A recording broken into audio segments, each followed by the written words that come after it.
After about 10 years of doing startups, about 7 years ago, I stopped everything and bought a shepherd's hut on eBay and went and lived in the middle of a 25-acre ancient bluebell woodland in the heart of Sussex.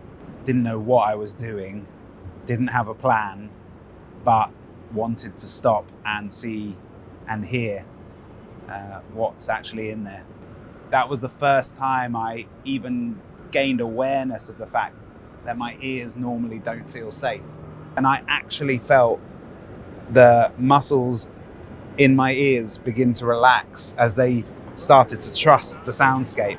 I'm in New York this week for New York Climate Week, and I am here representing Acoustics, which is a project of artists and technologists, scientists, trying to get the world to listen to the ocean.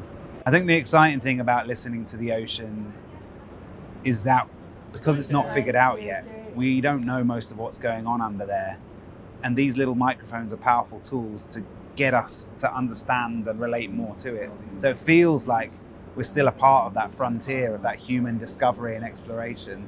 Unlike what we used to think, a healthy reef is a hustling, bustling cacophony of diverse sounds, very low, very high, rhythmic repetitions and patterns. And a degraded reef is silent, quiet, eerie, not that peaceful kind of resting retreat, but a death valley.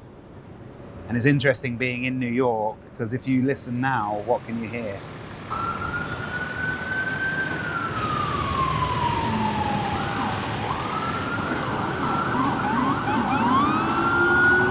It's like being plugged mainlined into the news, because you're constantly aware of the pain and suffering over congestion, over population. And that's before you even look at these electronic billboards like cramming you full of commercialization. Other humans have had their designs on this space, and they are telling you where to walk and where not to walk and how to walk and when to walk. Massive clock on the building, keeping everybody in sync, keeping everybody on time.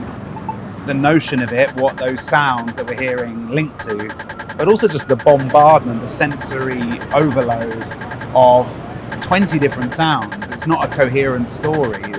There is some feeling deep down that it's not quite safe for my ears to be here.